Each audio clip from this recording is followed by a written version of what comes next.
Some names and details in this story have been changed for anonymity and confidentiality.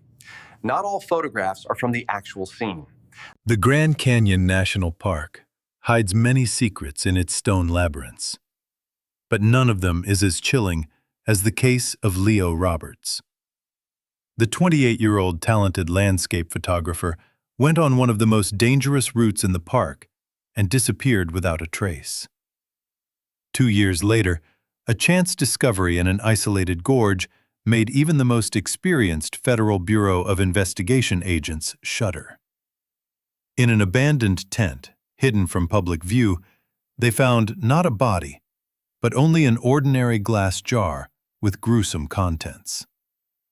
This detail instantly turned a typical case of a missing tourist into one of the most brutal and bizarre murders in the history of Arizona. October 14, 2014, boded well for the perfect weather conditions for the shooting. 28-year-old Leo Roberts, a talented and extremely ambitious landscape photographer from Chicago, was preparing for his riskiest project yet. His main goal was to capture the remote, untouched areas of the Grand Canyon at sunset, when the bizarre rocks turn a deep, blood-red hue. According to the investigation, at 4:45 in the morning, Leo checked out of a cheap motel in Flagstaff. He loaded his gear into a rented dark blue Ford Escape SUV and headed north on deserted Highway 180. At 5:50 in the morning, surveillance cameras captured his vehicle at a Shell gas station in the town of Tusayan, located a few miles from the southern edge of the national park. The cashier, 52-year-old Martha Jenkins, was the last person to officially confirm that she had seen Roberts alive. During her interrogation on October 18, she recalled the encounter in minute detail. According to her, the young man bought a large black coffee mug and 2 packages of beef jerky. He paid with a $20 bill.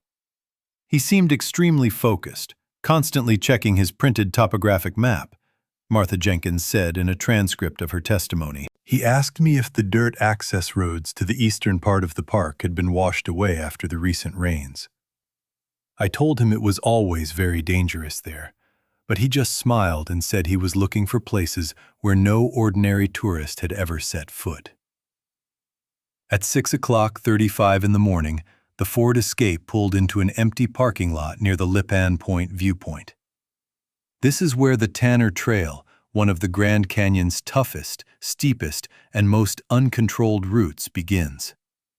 This trail stretches 9 miles deep with an extreme elevation drop of nearly 5,000 feet.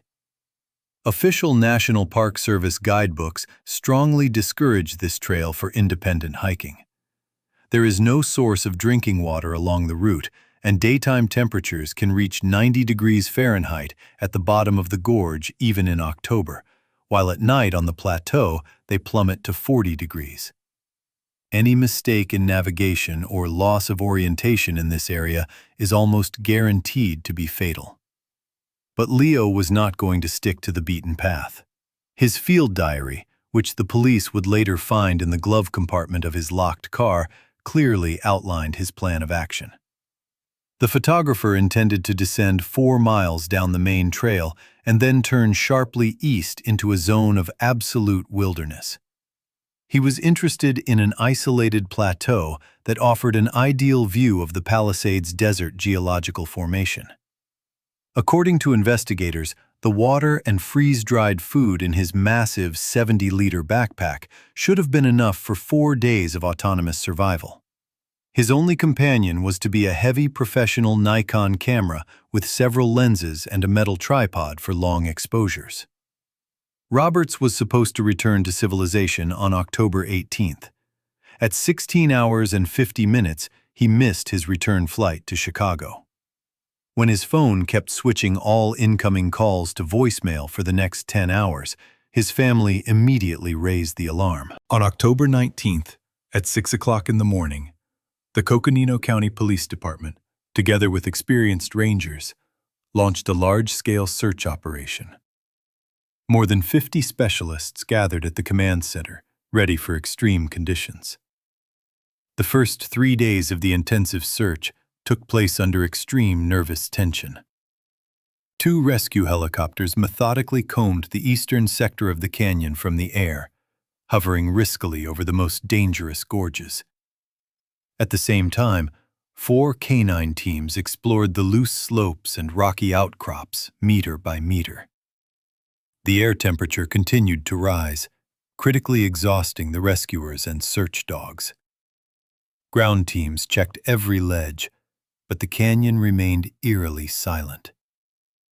On October 21st, at 13 hours 40 minutes, one of the rangers transmitted an urgent message over a secure radio. On a narrow, highly unstable stone ledge, 2.5 miles east of the main Tanner Trail, the first clue had been found. It was a black plastic lens cap from a Nikon camera. The ledge dropped off sharply into a blind chasm more than 200 feet deep. Forensic experts would later find a partial thumbprint of Leo Roberts on the plastic. The investigators seemed to have a horrifying but logical answer. The photographer had come too close to the edge in search of the perfect shot, slipped, and fell down. The rescue team began urgent preparations for a difficult descent to the bottom of the cliff using climbing equipment, hoping to find the body. However, nature had completely different plans. At 17 hours and 15 minutes, the sky above the canyon suddenly turned black. An abnormally heavy autumn rainstorm began. Precipitation of unprecedented intensity, more than 2 inches per hour, instantly turned dry stream beds into roaring, deadly streams of mud and rocks. Large-scale localized landslides changed the landscape beyond recognition, forever washing away any traces left by humans. The descent had to be immediately canceled due to a direct threat to the lives of the rescuers themselves. After 3 weeks of exhaustive searching, which cost the state more than $400,000 and yielded no new results, the active phase of the operation was officially wound down. On November 9, 2014, the Commission declared Leo Roberts missing in action in the wild. Investigators silently closed the case in a folder labeled "An Accident." Everyone was firmly convinced that the tourist's mutilated body had been swallowed up by the ruthless canyon forever.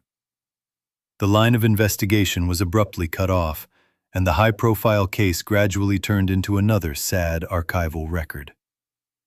None of the dozens of policemen then even realized that the real answer was not at the bottom of the deadly abyss under the eaves, but in the thick darkness that humanity had yet to discover with horror. On October 14, 2016, exactly 24 months after the search operation had yielded no results, the Grand Canyon made people talk about itself again. At 7 o'clock in the morning, 2 experienced geologists under contract to the United States Geological Survey began their day's work. 42-year-old Arthur Pendleton and his partner, 38-year-old David Miller, had an extremely difficult task: to conduct a detailed topographic survey and structural analysis of ancient sedimentary rocks. Their target was in a deep, inaccessible side canyon near the dried-up bed of Cardenas Creek. It is a wild, isolated area located 11 miles east of the nearest hiking trail. According to official statistics from the National Park Service, not a single registered person has entered the area in the last 7 years. Weather conditions were initially favorable, with cloudless skies and moderate temperatures of about 75 degrees Fahrenheit. However, the route itself turned out to be incredibly grueling. The geologists slowly made their way through dense shrubs and massive rock piles consisting of boulders weighing several tons. They constantly overcame a steep elevation difference of more than 800 feet using special safety equipment. At 12 hours and 45 minutes, feeling very tired, they stopped for a short rest. After recovering his breath, Miller moved 50 yards away from the main shooting point to check the barometric altimeter at the foot of a sheer cliff. It was then, amid the monotonous gray and red hues of the rock, that his eyes caught something completely unnatural to this wild landscape. It was a faded spot of dirty yellow color. The object was deep under a massive stone canopy. This natural formation, about 40 feet wide and up to 15 feet deep, reliably protected the space below it from the scorching desert sun, piercing winds, and seasonal downpours. Local rangers, in their unofficial reports, had long called this rock formation the Stone Mouth because of its ominous, menacing shape. At 13:05, Pendleton and Miller cautiously moved closer to the shadow of the canopy. A tourist tent stood under the stone vault. Its yellow synthetic fabric was thickly covered with a thick layer of dust and cobwebs, but the aluminum frame had miraculously withstood the test of time. The scientists tensely peered inside through the half-open flap, mentally expecting to find an old campsite of local poachers or ordinary abandoned equipment. However, what they saw made their hearts sink for a moment. The interior of the tent resembled the epicenter of an explosion. There was absolute, brutal chaos, which testified to a desperate struggle. The dark blue winter sleeping bag was torn into small pieces, as if from frantic stabbings with a sharp blade. Personal belongings, tourist maps, hygiene products, and torn clothes were scattered haphazardly across the area. In the right corner was a shattered professional Nikon camera, its massive lens shattered into hundreds of small glass shards, and its metal body bent and deformed by powerful mechanical impact, as if it had been deliberately hit with heavy stones. But their attention was instantly riveted by a completely different object that stood out radically from the overall picture of the brutal destruction. It was not scattered, damaged, or left behind by accident. On the contrary, it stood exactly in the geometric center of the mangled tent, on a perfectly flat, gray stone, as if on a specially prepared ritual altar. It was an ordinary glass jar of about 32 ounces, with a tightly screwed, rusty iron lid. At 13 hours and 10 minutes, Pendleton turned on his tactical flashlight with trembling hands and directed the narrow beam directly at the thick, dirty glass. Inside the vessel was a cloudy, thick, yellowish liquid. In this liquid, slowly and eerily swaying from the slightest vibration of their cautious steps, floated a severed human finger. The skin on the body fragment was unnaturally blackened, completely covered with deep, terrible traces of severe burns. It did not look like the accidental effects of a forest fire. The injuries pointed unequivocally to prolonged, sadistic, and purposeful exposure to extreme temperatures. The cold horror forced the scientists to immediately act according to the strictest emergency protocol. At 13 hours and 12 minutes, Pendleton recorded the exact coordinates of the damned place on his handheld global positioning device. They didn't touch anything, carefully backed away from the tent, and quickly left the stone mouth, constantly looking back. Only at 16 hours and 50 minutes, after covering nearly 4 miles of extremely difficult terrain and drenched in cold adrenaline, did Miller finally catch a weak but stable signal on his satellite phone. According to a declassified transcript of the Coconino County Police Dispatch, an emergency call came in at 16 hours and 53 minutes. Miller's voice sounded intermittent due to physical exertion, but he clearly dictated the coordinates and described the shattered camp. The dispatcher, 30-year-old Sarah Jennings, initially tried to reassure the caller by routinely asking about possible tracks of mountain lions or bears. However, when she heard the detailed description of a glass jar with a burned human finger neatly displayed as a morbid trophy, she abruptly stopped talking. What Miller said next describing the atmosphere around the tent in a chilling tone, made her break all standard local protocols. She instantly pressed the panic button, and the line switched with a distinctive click to the federal level, directly to the Federal Bureau of Investigation's Crisis Management Center. Dear viewers, before we continue to dive into this gruesome case, I would like to ask you to subscribe to the channel, leave a detailed comment, and like this video. YouTube's algorithms work in such a way that your activity effectively promotes this content, and thanks to your invaluable support, many more people will be able to see this dark story. Your interaction is the tool that allows our channel to grow and release new investigations. Now let's get back to the criminal case. On October 15, 2016, at 9:30 in the morning, a helicopter of the Federal Bureau of Investigation's tactical group circled the ominous Stone Mouth. Due to the extremely difficult terrain, the pilots had to land a group of forensic experts using special winches. The area around the shattered tent was instantly surrounded by bright yellow tape, turning a patch of wilderness into a strictly isolated scene of one of the most mysterious crimes. Every inch of the rocky ground was captured on macro cameras, and the hot air was filled with the hum of portable generators and short, dry conversations between federal agents on secure radios.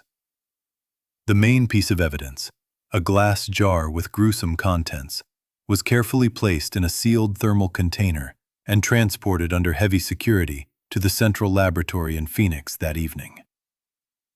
On October 18, at 16 hours 45 minutes, the leading experts placed an official report on the metal desk of the chief investigator. The analysis of deoxyribonucleic acid left absolutely no doubt. The charred body fragment definitely belonged to the missing photographer, Leo Roberts. Toxicological analysis of the cloudy liquid showed that it was a primitive mixture of cheap industrial alcohol and dirty river water, an improvised preservative created in harsh field conditions. But what shocked the experienced detectives the most was the pathologist's final conclusion. The nature of the tissue damage, extremely deep thermal burns, and specific traces of phalanx separation undoubtedly indicated that the horrific amputation had taken place during life.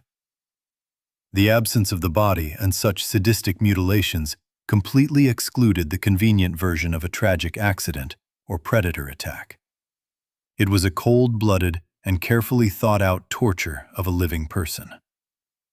While the doctors were working with biological materials, a real technological miracle was happening in the cybercrime department.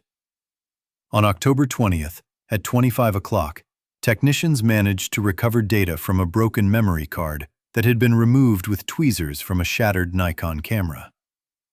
The card was bent in half, and the contacts were heavily oxidized, but the computer experts managed to pull several dozen files from the digital oblivion.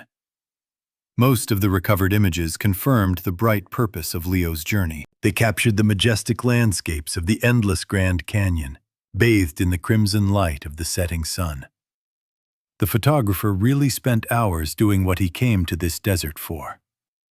However, the last 5 photos displayed on the big screen in the meeting room made the seasoned detectives freeze in dead silence. The tone of the pictures changed radically. The images were blurry, out of focus, and obviously taken with shaky hands in an incredible rush. The first of these photos showed a camp hidden in the rocks, which no topographic map had ever shown.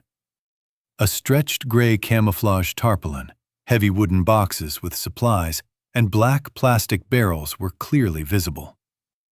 The second and third shots captured rapid movement. 2 burly men in worn-out tactical camouflage turned sharply toward the lens. They heard the treacherous click of the camera shutter. The fourth picture was even closer and clearer. The unidentified men realized that they were being secretly watched. Their faces contorted in a terrible grimace of fierce animal aggression.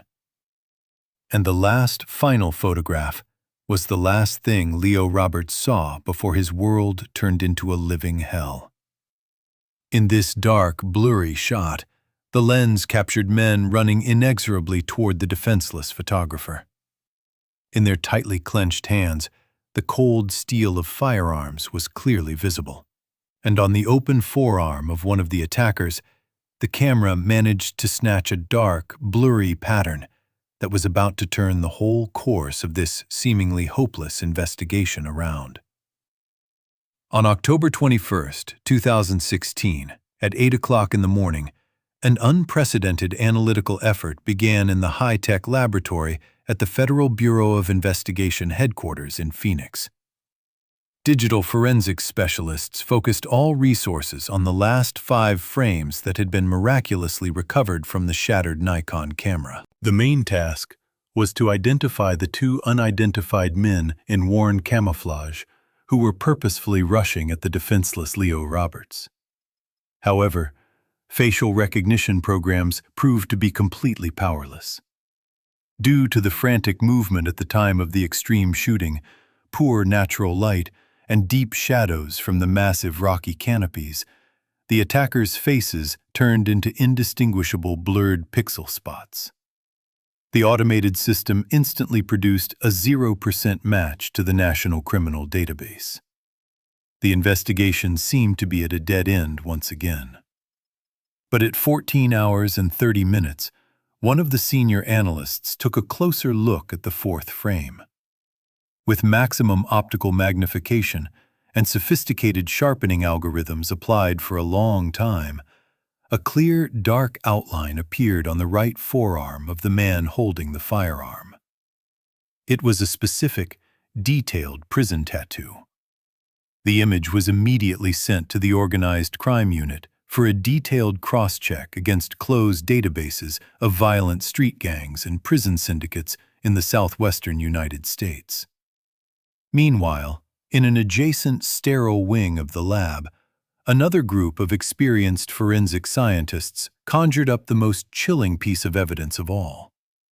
The same 32-ounce glass jar in which the charred finger was found.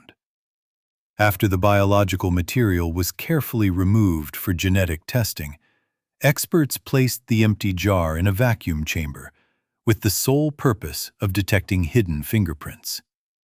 No prints were found. The unknown sadists had methodically and thoroughly wiped the glass before leaving the tent. However, at the very bottom of the jar, under a layer of dirt, the expert accidentally found a tiny, half-worn fragment of a paper label and hardened remnants of a strong adhesive.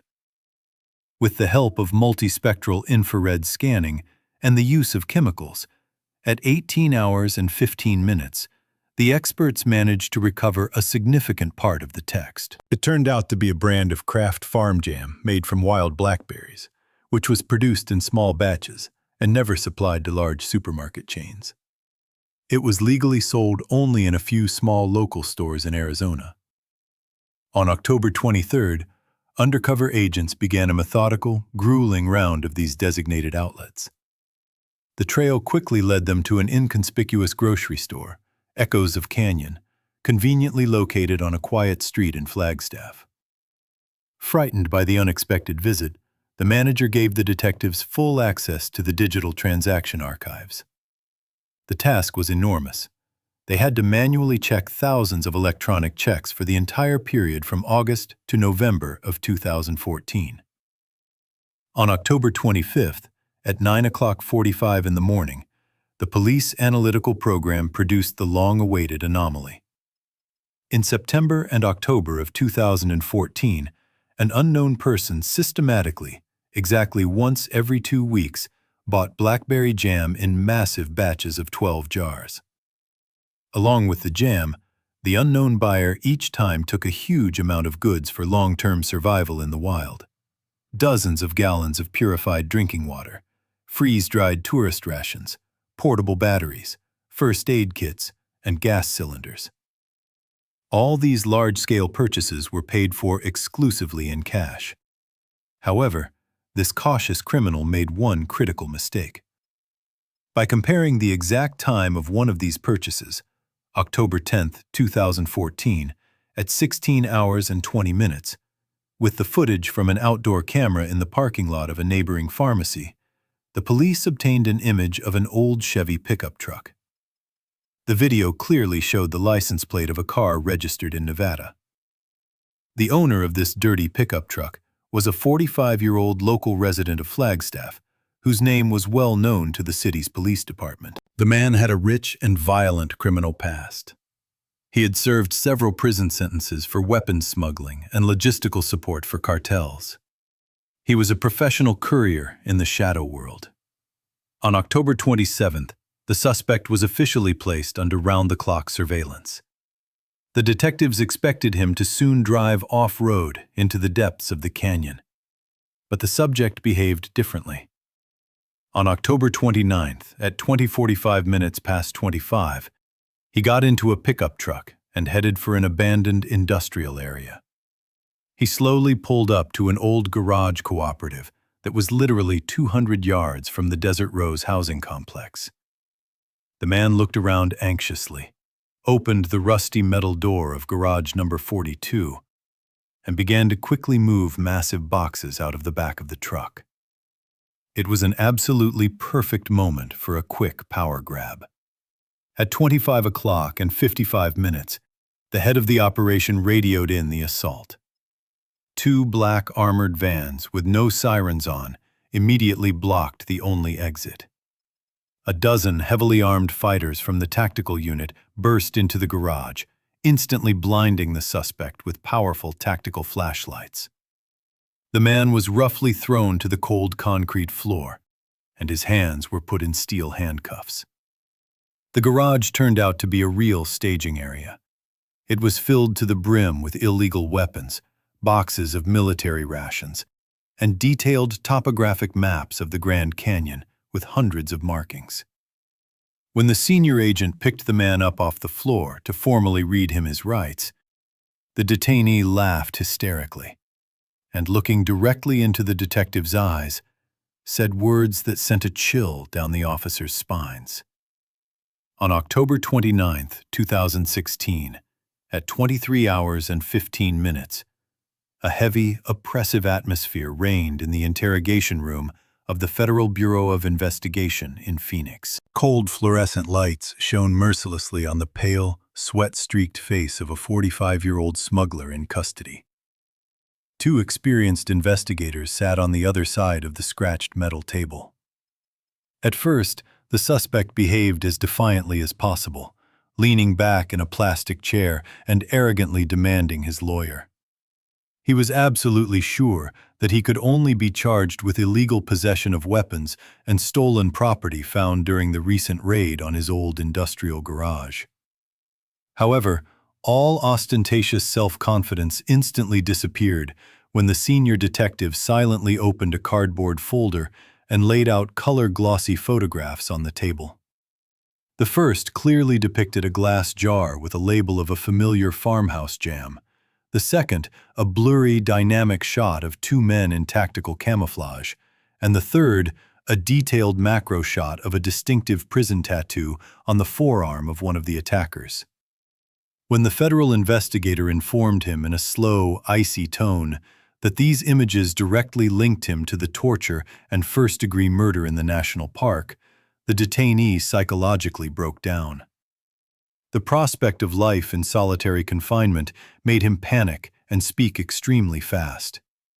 The man picked up a plastic glass of water with trembling hands and finally named names that immediately aroused alarming recognition among the federal agents present. He worked for Elias and Vance. They were 2 brothers who, since the spring of 2013, had been on the highest list of most wanted criminals in the entire southwestern United States. According to extensive police records, these brothers organized a series of perfectly planned and incredibly bloody armed robberies of bank branches and collection vans in Nevada.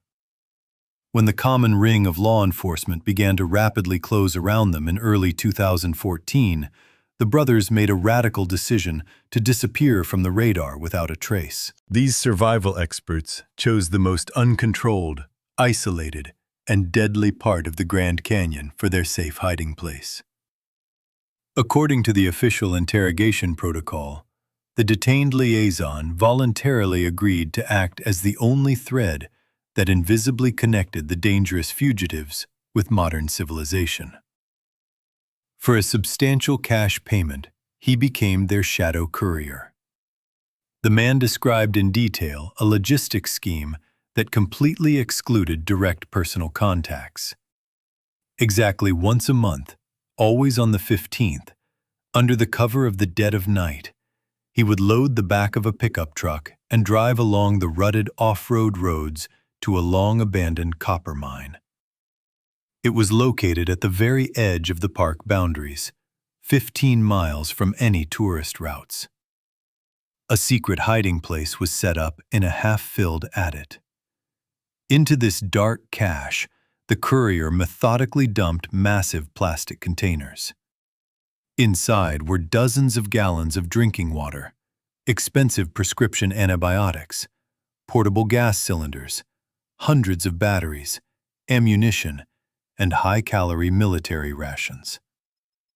Among the special orders, there were always exactly 12 jars of the same Kraft blackberry jam that the older brother was so fond of. Picking up the empty, dirty containers from the previous month, the liaison would find thick envelopes with thousands of dollars in small bills at the bottom. When the detectives abruptly turned to questions about the missing photographer Leo Roberts, the detainee turned even paler. "They're really clinically paranoid. They wouldn't hesitate to kill me first if I even heard about the tourist's corpse," he shouted hysterically into the microphone. He desperately swore that he knew absolutely nothing about the gruesome murder. However, the most disturbing information the investigators heard came at the end of the grueling 3-hour interrogation. The liaison officer admitted that at the end of 2015, exactly 1 year before the geologists found the terrible jar in the tent, an unexplained anomaly occurred. When he arrived at the mine in cold November, as usual with another shipment, the containers from the October delivery were still intact, thickly covered with a thick layer of red desert dust. There was no money in the cache. He took a chance and returned there in December. The overall picture had not changed at all. Realizing that the stable connection had finally been broken, the courier decided that the elusive brothers had either secretly crossed the border and fled to Mexico, or that the harsh conditions of the ruthless canyon had finally claimed their lives. From then on, he stopped traveling forever and never heard from Elias or Vance again. At 2:45 in the morning, the interrogation was officially stopped. The completely exhausted detainee was taken out of the room under escort, leaving the senior detectives alone with the topographic maps laid out on a metal table. They now had the exact coordinates of the old mine and a clearly delineated 20-mile radius, the maximum distance people could physically carry heavy boxes over rough terrain. The investigators stared in silence at the red marker-marked area. It was the most dangerous area in the entire state, and any search operation would now inevitably turn into a tactical assault. The liaison sincerely believed the brothers were dead. However, years of experience told the agents otherwise. If these two hardened psychopaths had survived there for more than a year, they could have turned the rocks into an impregnable fortress. Somewhere out there, among the pitch-black gorges, armed to the teeth and completely driven mad by years of absolute isolation, they might have been just waiting for those who dared to disturb their peace. On October 30th, 2016, at 10 o'clock in the morning, a heavy silence reigned in the conference room of the regional office of the Federal Bureau of Investigation. After comparing the testimony of the detained smuggler, the results of the examinations, and the recovered digital data from the memory card, the team of criminal profilers presented the final analytical document. They compiled a minute-by-minute reconstruction of the last hours of Leo Roberts' life. This report turned dry facts into a picture of absolute sadism. On October 14, 2014, at about 16 hours and 30 minutes, the young photographer made a decision that cost him his life. In search of the perfect angle to shoot the Palisades Desert Formation, Leo critically deviated from the safe route. He hiked more than 2 miles east of the Tanner Trail, delving into a maze of wild, rocky canyons. According to the analysis of shadows in the photographs, at 17 hours and 15 minutes, the photographer climbed a narrow ridge and looked down. There, skillfully disguised by a gray tarp to match the color of the rocks, was Elias and Vance's camp, a perfectly protected position for the armed fugitives. Unaware of the mortal danger, Leo reflexively picked up his heavy professional Nikon camera. At 17 hours and 18 minutes, the dry, mechanical sound of the shutter clicking was heard. In the dead silence of the Grand Canyon, it sounded like a loud gunshot. The brothers, who had lived in constant fear for years, reacted with lightning speed. Their paranoia instantly convinced them that they were facing a sophisticated government agent using satellite communications to target a raid team. The following blurry footage captured the tourists' last moments of freedom. The armed criminals, who had perfectly studied every stone in the area, overcame the steep slope in less than 2 minutes. Profilers indicate that the attack was swift and ruthless. Roberts was brutally knocked down and hit with a series of blows with heavy rifle butts, leaving him unable to resist. The semi-conscious victim was dragged harshly across the stones to his own tent, hidden under the canopy of the stone mouth to avoid the risk of aerial observation. The events inside the yellow tent were reconstructed by forensic scientists based on blood spatter and the nature of the damage to the scattered items. Elias and Vance turned the cramped space into a real torture chamber. Convinced that the camera contained encrypted files and that the prisoner was hiding secret passwords, they began to methodically beat confessions out of him. Using a gas burner, they heated metal pegs from the tent. Pathologists confirmed that deep thermal burns were inflicted on a living man with a calculated frequency, just enough to cause maximum pain, but not to allow him to lose consciousness. When Roberts begged for mercy and swore that he was just a landscape photographer from Chicago, the brothers' paranoia reached a black climax. At 19 hours and 40 minutes, a sadistic act of wanton cruelty took place. One of the brothers cut off the severely burned index finger of a living victim. They placed this horrific fragment in a glass jar of blackberry jam, pouring a mixture of industrial alcohol and dirty water over it. Psychologists characterize this as a manifestation of extreme psychopathic dominance, creating a trophy to intimidate enemies. At about 23 hours and 45 minutes, the ruthless criminals disassembled the contents of the backpack, studied the topographic maps, and realized their mistake. Leo really wasn't a federal agent. But it didn't matter to the robbers. He had seen their faces and knew the location of the camp. The investigation concluded that the victim was killed quietly and as efficiently as possible, so as not to waste scarce ammunition. That same night, the killers took the body far beyond their lair, hiding it so skillfully that it became invisible to dogs. When the projector screen went blank, every federal agent present clearly realized the scale of the operation ahead. Elias and Vance were no longer just fugitives. Years of isolation had turned them into predatory animals. Investigators had obtained the approximate coordinates of their area, but sending people there meant going for a direct, deadly assault on the fortress.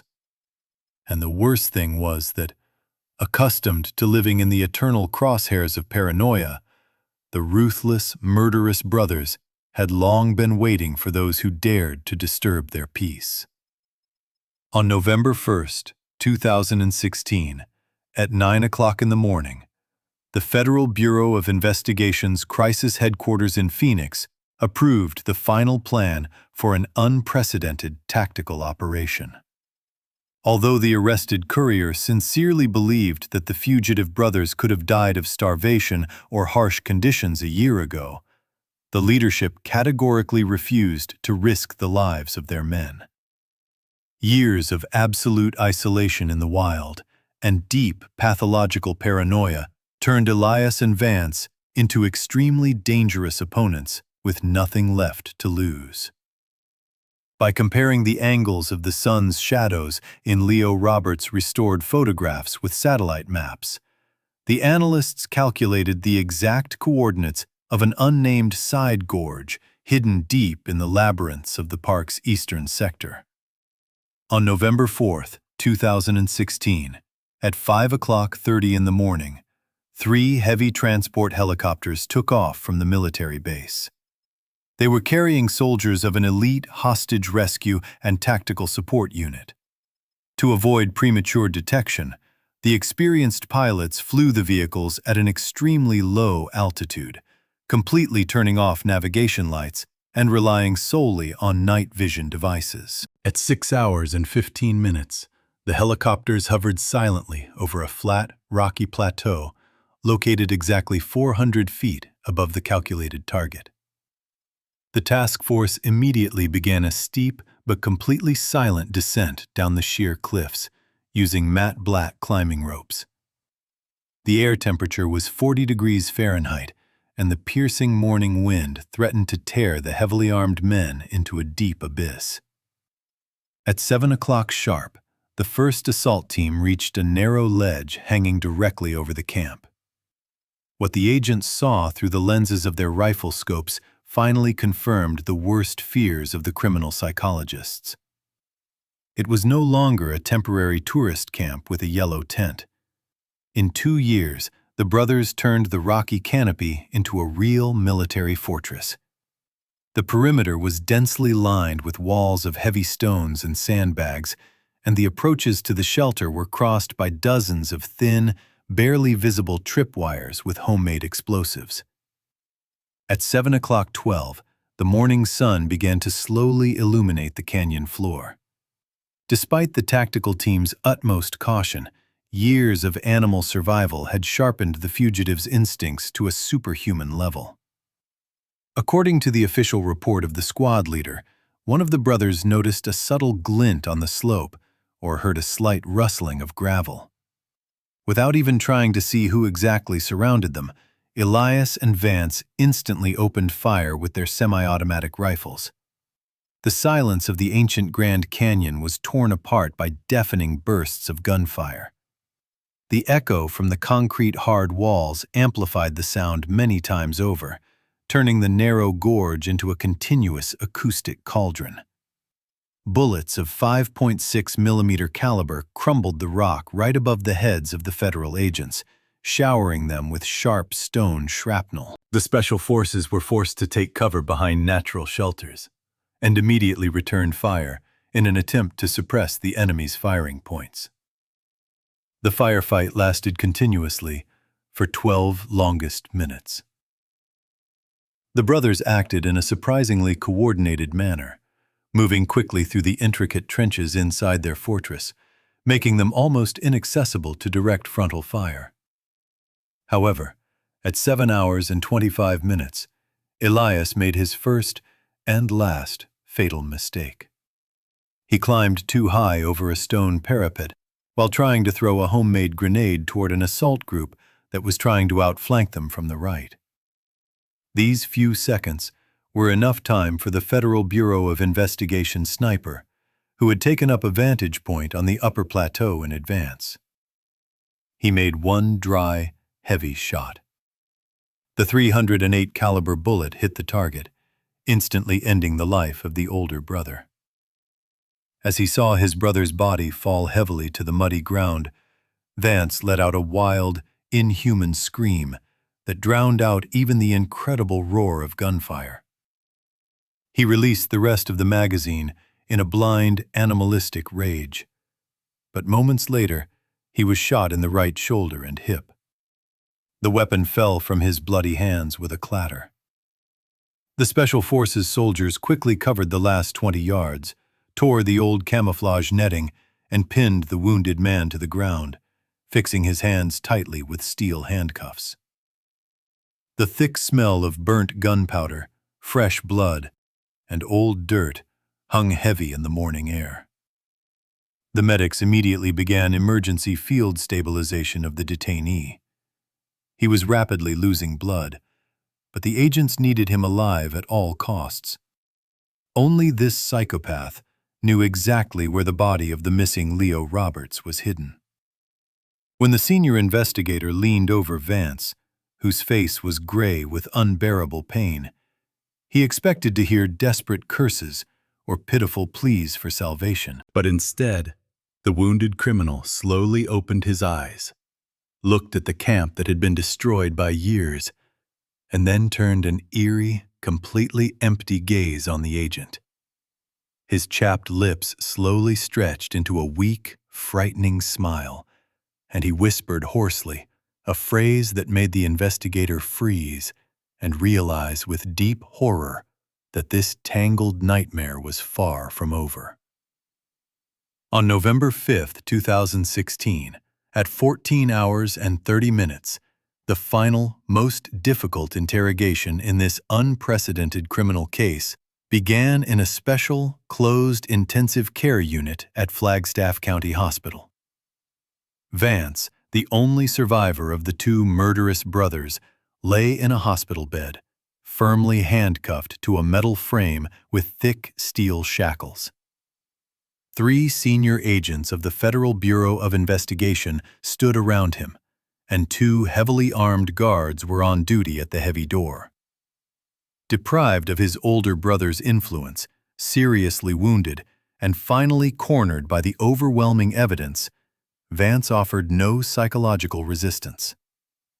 According to declassified transcripts and audio recordings from that day, his voice sounded absolutely monotonous, deaf and eerily calm.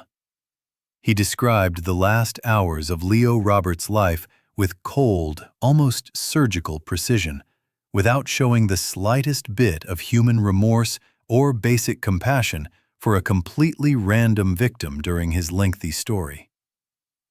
At 16 hours and 15 minutes, one of the federal detectives unfolded a detailed topographic map of the eastern sector of the Grand Canyon on the arrestee's chest. With a weak, trembling index finger from the significant loss of blood, Vance slowly traced the paper surface and stopped at a barely visible mark that indicated a narrow natural geological fault. He pointed out the coordinates and the exact spot where he and Elias had dumped the young photographer's mutilated body on that terrible night in 2014, hoping to hide the traces of their inhuman crime forever. On November 7th, at 8 o'clock in the morning, a special search team, including mountain rescuers and federal forensic experts, set out for the area designated by the perpetrator. The location was 3 miles north of the infamous Stone Mouth. It was an extremely deep, visually almost imperceptible fissure in solid rock, barely 4 feet wide. Without the killer's precise instructions, it would have been absolutely impossible to find, even with dozens of search dogs and satellite thermal imagers. At 10 o'clock 40 minutes, the climbers carefully descended to a depth of 60 feet. It was there, at the very bottom of the cold and wet chasm, under a thick layer of heavy rocks and dry branches, that they found the human remains. The body was tightly wrapped in an old, torn tarpaulin. The dental records examination, conducted the next day, officially and formally confirmed the identity of the deceased. After 2 long years of grueling suspense and vain hopes, the Roberts family was finally able to receive their son's body. On November 20, 2016, a private funeral ceremony was held in a quiet cemetery in the green suburbs of Chicago. Leo was laid to rest, and his family received at least a little peace of mind, knowing that the killer would be punished as he deserved. The trial began in the spring of 2017 and lasted surprisingly little time. In the courtroom, Vance sat with a completely blank, alienated look, never once looking in the direction of the victim's relatives. On May 22nd, the judge read out the final verdict, in which he justifiably called the defendant's actions an act of absolute, inhuman cruelty. Vance was sentenced to life in a maximum security federal prison in Colorado, without any possibility of parole. In a bitter irony, a man who had spent years hiding in the vast and free expanse of the nation's largest canyon will spend the rest of his days in a cramped 6-by-9-foot concrete cell, forever denied the right to see the open sky. Meanwhile, this gruesome story forever changed the way the national park itself approaches security. The service introduced much stricter rules for registering hikers to hike the dangerous Tanner Trail. The route around Stone Jaws was officially removed from all existing tourist guides. Local rangers privately admit that now everyone tries to avoid that sad sector. The area has gained a grim reputation as a place of sorrow, becoming yet another reminder that wilderness is the perfect repository not only for rare species, but also for the darkest of human secrets.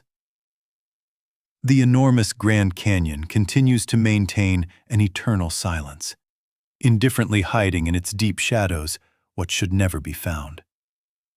A few months after the trial, in September 2017, a major art exhibition opened in Leo's hometown. The organizers made the only correct and principled decision. In the spacious, light-white gallery, there was not a single textual reference to the brutal details of his death, to the armed sadists in camouflage, or to that terrible glass jar. Instead, the walls were completely filled with dozens of large photographs that computer geniuses had miraculously recovered from a shattered memory card. These were breathtaking, incredibly majestic landscapes of ancient rocks, abundantly filled with the soft, golden light of the setting sun. Visitors stood for hours in silence in front of these large-scale paintings, sincerely admiring the pristine beauty. This exhibition was Leo Roberts' last and most important word. It was an indisputable proof that his unique vision, his love for the world, and his true talent were much stronger than the primitive, animal gloom that so suddenly cut his life short at the very height of his career.